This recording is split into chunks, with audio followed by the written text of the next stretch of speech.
Hello and welcome to your daily dose of Satoshi's news. Today's date is Friday, the 7th of November, 2025. The year BSV comes alive. Branch your threads, expand your mind with treechat.ai or your post pot and chain.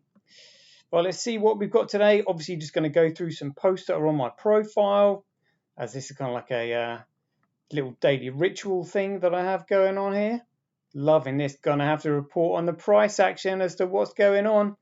It's going to be exciting when we get through the charts in this. Oh yeah, great stuff. Loving that. There we go. Just so we know where to start from. Brilliant. Let's have a look at the figures. Yes, we've got great coin $103,000, but Bitcoin $25. It's bucking the trend. And look at this, we're second in the charts. We've smashed XRP that was stuck at 677,000 transactions. We are almost double that at 1.1 million, literally snapping at the heels of Ethereum in the utility chart. Like literally, it's just happened today. So we've got the transactions going through the roof, and we've also got 100x transaction fee coming in on November the 15th. So literally, this means that miners are going to be earning 100x what they are now. And we're still dealing with micropayments. Instead of 1 sat per kilobyte, we're paying 100 sats per kilobyte. But even that's absolute pittance. Literally micropayments. It makes no difference whatsoever. But it makes a huge difference to the profitability of the miners.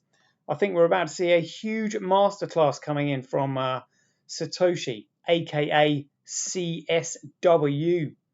There we go. Look, confirmed transactions. Bitcoin versus Gregcoin, Orange Gateway. It looks like somebody made a massive purchase the other day. That there is a huge purchase. And look, the price went down, but it's almost come up to where it was when they first purchased. What a buy that was. Then we'll have a look at the overall market and finish with some 365 days of Bitcoin history. Right, let's get into it. Satoshi, like a cowboy in the West, riding on the blockchain that they call the very best. 1 million strong, and transactions flying free. Just wait for the terror node, you'll surely see.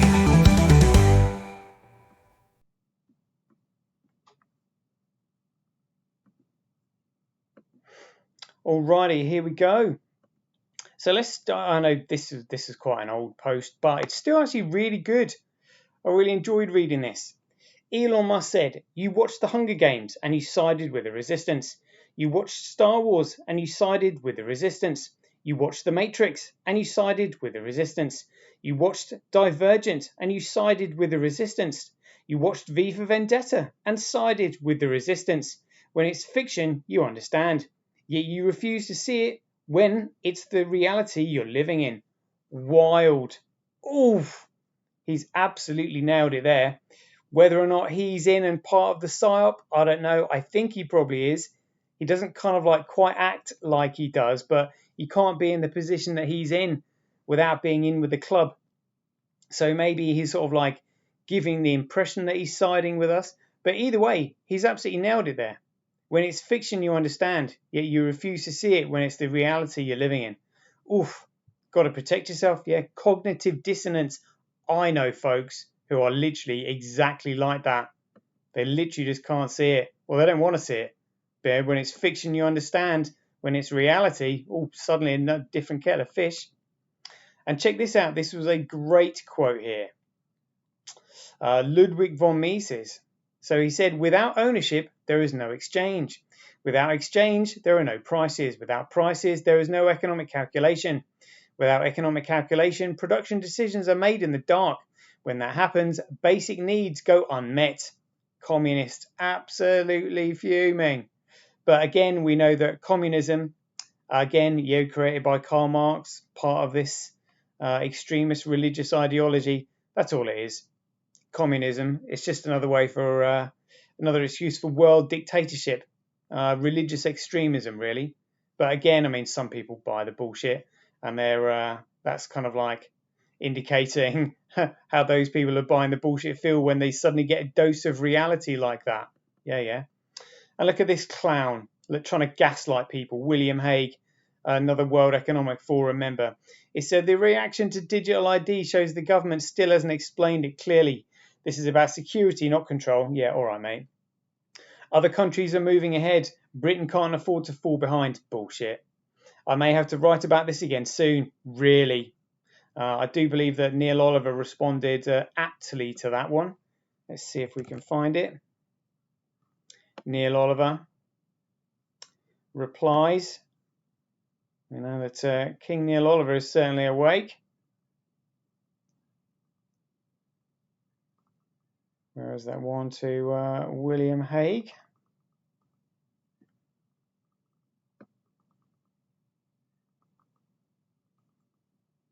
Are we going to find it?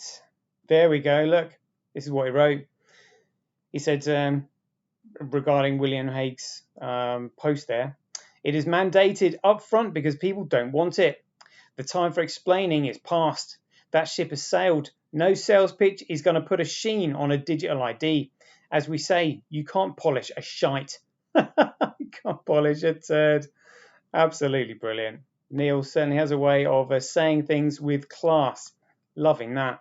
But yeah, pure gaslighting that from William Hague. Absolutely outrageous. And look at this. I said, it's fine. This was a Greg coin down under 100k this morning. I was like, oh, screenshot that. Wonder what's going to happen there. And Anna Iverson has done another fantastic Medium article that we might have to read through another time because the figures are too important right now. She said, over-the-counter derivatives and financial products, the hidden plumbing of global finance is moving on-chain. When post-trade settlement becomes truth itself, opacity collapses and integrity scales. Token-Avate's new UTXO-based ledger signals the quiet rebirth of finance as public utility on BSV. Loving that. And I just thought I'd go through this. I was just inspired. I thought, look, let's read what the 10 Commandments were on the Georgia Guidestones and then reinterpret them. So on the Georgia Guidestones, it says, maintain humanity under 500 million in perpetual balance with nature. Number 2, guide reproduction wisely, improve fitness and diversity. Unite humanity with a living new language, rule, passion, faith, tradition, and all things with a tempered reason. Protect people and nations with fair laws and just courts. 6, let all nations rule internally, resolving external disputes in a world court. 7, avoid petty laws and useless officials. 8, balance personal rights with social duties. 9, prize truth, beauty, and love, seeking harmony with the infinite. And 10, be not a cancer on the earth, leave room for nature. Sounds all well and good until you really understand the reinterpretation of him, which is, number 1, exterminate 7.7 billion people. 2, increase abortion in white people while encouraging mixed race couples. 3, get rid of language and culture. 4, police people's emotions and actions. 5, make our own laws and ensure other people follow them. 6, infiltrate all governments and place nations under a one world government. 7, ignore laws and deal with officials that don't fit our agenda. 8, play people's constitutional rights off against made-up social persuasions. 9, gaslight people into our way of thinking. And 10, prioritize nature over people. So in other words, just don't really care about people. And that's what the Guidestones were really about when you understand what's going on. This was heartbreaking. So this was on Good Morning Britain. Inevitable West said, breaking British veteran breaks down live on TV over the state of the country. Rows and rows of white tombs for what? A country of today. No, I'm not sorry. The sacrifice wasn't worth the result. Absolutely devastating. But even he is a veteran. He knows what's going on. He's seen people getting locked up from social media posts. He's seen what's coming in with all the country effectively being invaded, and they're getting away with all these crimes, seeing two-tier justice from two-tier care. He absolutely called it. He nailed it on it. And I said, an old army veteran can see the tyrannical dystopia that's being introduced to Britain. Shame on all those non-player characters who bury their head in the sand and ignore the sacrifice he went through just to see his efforts being eroded away through ignorance and disbelief. But again, it's what Elon Musk said, when it's reality, you just can't see it. It's wild. It's wild, but he can, because he's been through it. He has lived the horror of what it meant to fight for freedom. Jeevers. Check this one out. I had to put rainbow people on this one. So Bitcoin Maths has said, own a Bitcoin, rent dollars. The how-to guide for living a Bitcoin standard. Discover the maths, tools, and mindset behind converting your income to Bitcoin, borrowing dollars to live life. So basically what they're doing is they're viewing Gradecoin as a non-utility asset that you just simply borrow against and use dollars. But, because you're using dollars in everyday life to pay for goods and services. So they're not viewing it as a peer-to-peer electronic cash system. Funny that, isn't it? So what you do is you take out a loan against a Bitcoin and you spend the loans, and then you take out another loan and all that kind of stuff. It's just like, what an absolute load of nonsense that is. This was quite fascinating. So Financial Dystopia said, this man explains his guide to cheap electricity, and he's going on about using water as a battery. Well, absolutely phenomenal. Absolutely phenomenal. That's what we need, but we know that the banks won't allow that. This was incredible. Check this out. So this was back in the 1960s? Cloud seeding at Woodstock. Can you believe it? Let's have a listen to what was said here. Here we go. They saw it back then when it flooded out Woodstock. I got something to say. I want to know how come the fascist pigs have been seeding the clouds. Right. The last hour and airplanes going over twice with all the smoke coming out of them seeding the clouds. And I want to know, why that stuff is going down, man. And why doesn't the media report that stuff to the people, man? I'm telling you what happened. The planes come over for an hour and a half and they seeded all the clouds. It's the second time they did this. People of unknown origin were seeding the clouds over the I don't know what they hope to prove, man.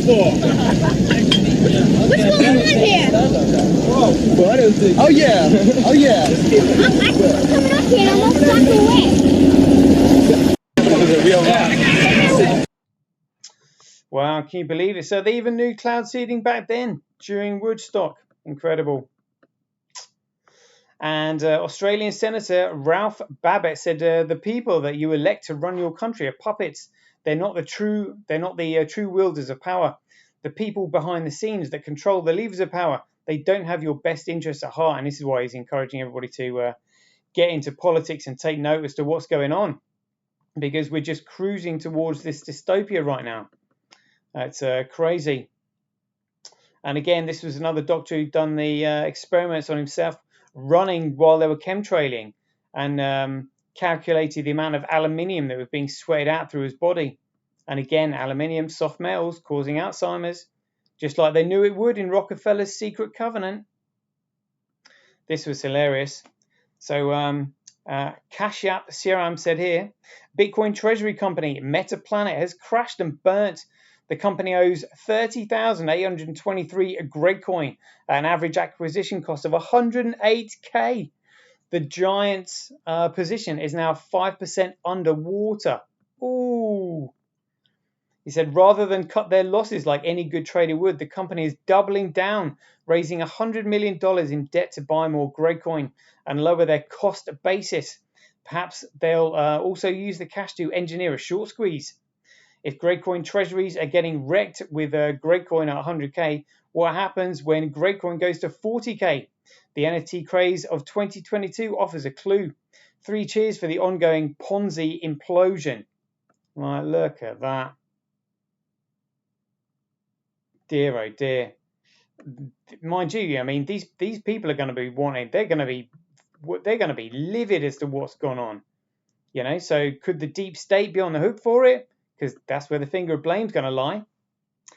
This is quite an interesting one. Financial Dystopia also said in 2022, Norway decided to raise the wealth tax by 55% and increase capital gains tax by 38%. I'll let you guys guess what happened. And this guy basically said that the rich people left the country and the tax revenue went down. And then they put a 37% tax on anybody trying to leave the country. Honestly, absolutely crazy. But it just goes to show you raising taxes doesn't stimulate the economy. An absolute joke. These people have no clue. Well, should I say they have no clue? It's the fact that they're actually purposely trying to destroy the economy on purpose. But ignorant micks haven't really got a clue, unfortunately. This is an interesting one. So Ruda Silva said here, increasing the cost basis by 100x with such short announcement is very concerning for anyone that's building on Bitcoin. It does change the whole cost of running an app that aims at hundreds of millions of transactions a month and goes contrary to what I've heard CS Tominaga say over time. There we go, say over the years that fees should have a directionally go down, not up. I'm confused. How is the price discovery for fees happening on Bitcoin? Well, I'll explain this one then. So literally at the moment, people are paying 1 sat per kilobyte, which is just absolutely insane. You're talking like almost dust limits for a kilobyte of data. But when you look at the profitability, even with like 1 sat per kilobyte, the profitability is much of a muchness. Look at this. Let's have a look. Profitability. Look at that. Look, it's only 1.5% more profitable to mine on Grapecoin over Bitcoin, and that is it's the cost of a transaction at 1 sat per kilobyte. 100 sats per kilobyte is still absolutely nothing. Literally absolutely nothing. Micro payments. But the profitability of the miners goes up by 100x.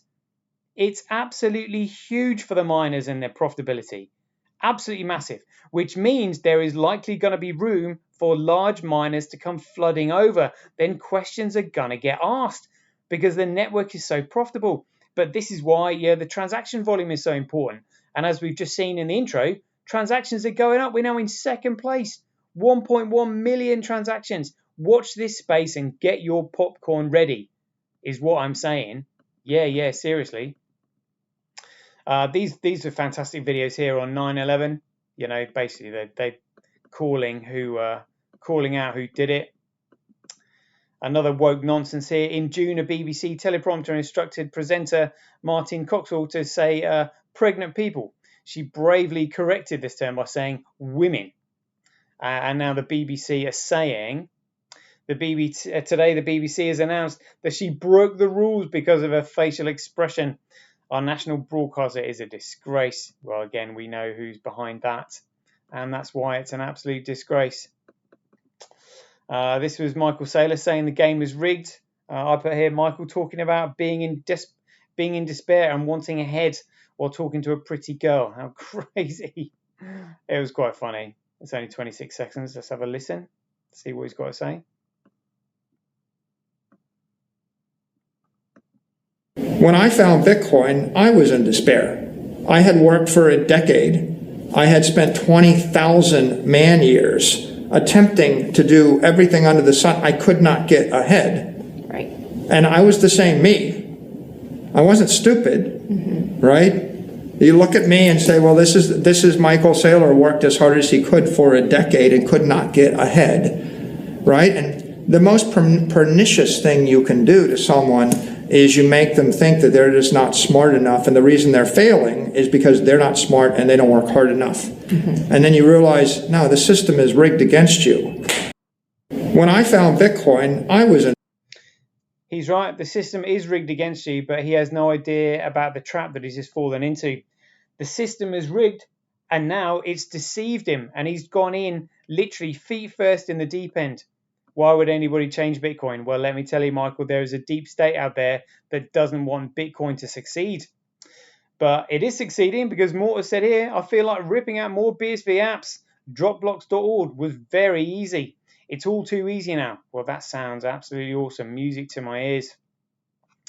And this was whenever I posted this, about an hour ago, something like that. 2 hours ago. We just hit over 1 million transactions and it's still rising. So we're now second in the market there. Oh, absolutely brilliant. Just watch this space. Right, let's have a look at the figures here then. Grapecoin 103, Fish B Crash just over 500 again. Fisher Price Cash, who cares? Bitcoin though at $25 here on CoinDance. Hash rate 0.02, network nodes 0.00. But transactions now 68% and block size going down 82. 92. I was going to say. Anyway, let's have a look at these blocks coming through. 31, 25, 47, 46, 68, 27, 39, 23, 38, 27. Yeah, no real massive blocks there, but transaction volume shooting up through the roof.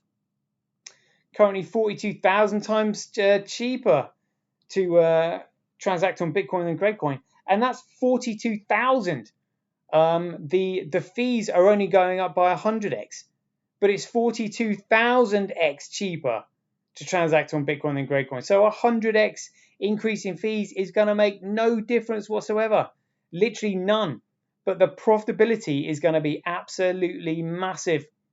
Absolutely massive. Profitability going up by 100x, and it's only 1.5% more profitable to mine on Grapecoin at the moment. So now it's going to be like 100 times more profitable to mine on Bitcoin than Grapecoin. The miners might start sniffing around. What's going on? Oh, well, hold on a minute. There's a coin at like around 90 in market cap, and it's got 1 million transactions over 24 hours, just second to Ethereum. What is going on? These are the figures that they're not looking at.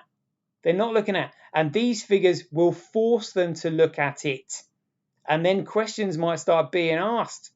Oof. Right, let's have a look at this then. So Grapecoin hash rate 7 days, B crash, Fisher price cash, and Bitcoin. Again, CoinDart's not showing the figures there. But look at this. Oh, where are we now? 1.18. 101,187,416 transactions over the last 24 hours. And Ethereum, just 1.5. And XRP, look, a sitting duck. We have literally trampled on them. We're almost double what XRP is.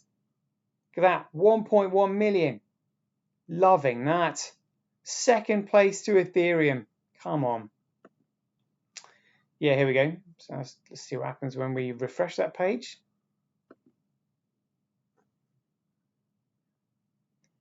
What's it going to be?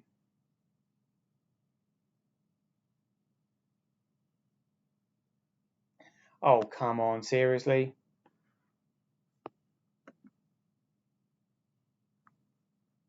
Right, start again with that.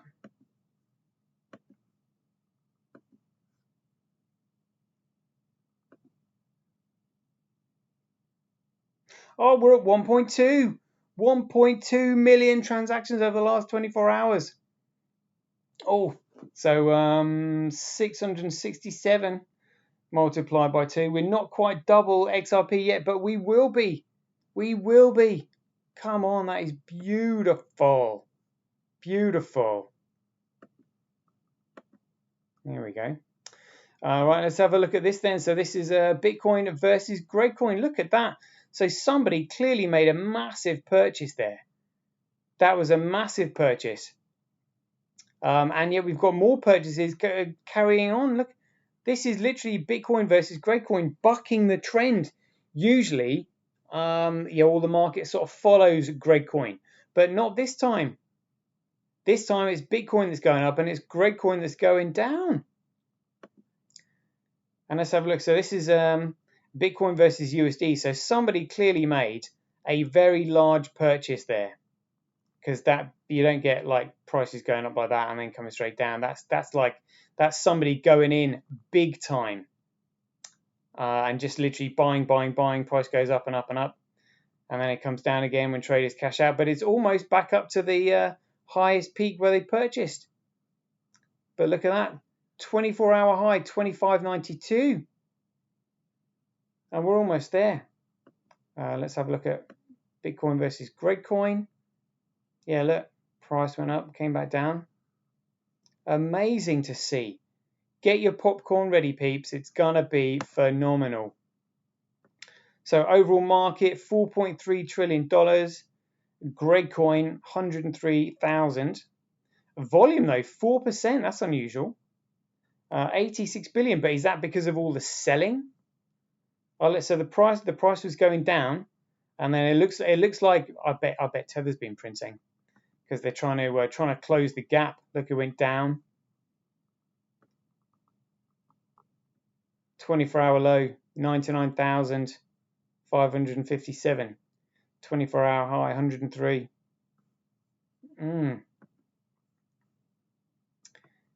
All right, look. So the rest of the market had a dip as well. I bet. Oh, look, Tethers. I bet Tethers going into the market to sort of like try and now cover the trading margins, because they can't allow the genuine Bitcoin to start rocketing ahead. Where is it? Down at number 86. 86. Just clawing its way up the charts slowly but surely. Look at that. Look at that for a week. And look at that for 24 hours. So it looks like that spike on Orange Gateway might actually be unique to Orange Gateway. So that might just be a big purchase on the Orange Gateway exchange, or on wherever they're getting their prices from, because it's also shown on DXS app. Somebody's gone in big. Somebody has YOLO'd in. That's what I think. Yeah, fantastic, right? So 7th of November 2008, Hal Finney sent an email to Satoshi Nakamoto. And it looks like Pete Rizzo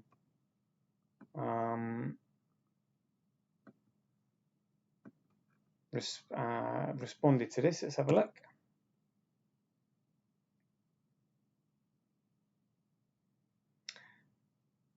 So on the 7th of November, Hal Finney's praising Satoshi Nakamoto when Bitcoin was just $0, exactly, well, 16 years ago, but he wrote this post last year, so it would be 17 years ago.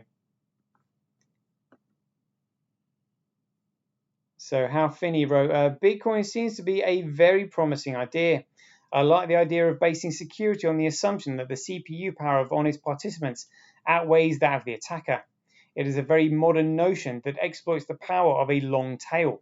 When Wikipedia started, I never thought it would work, but it has proven to be a great success for some of the same reasons. So yeah, that was a little bit of Bitcoin history there.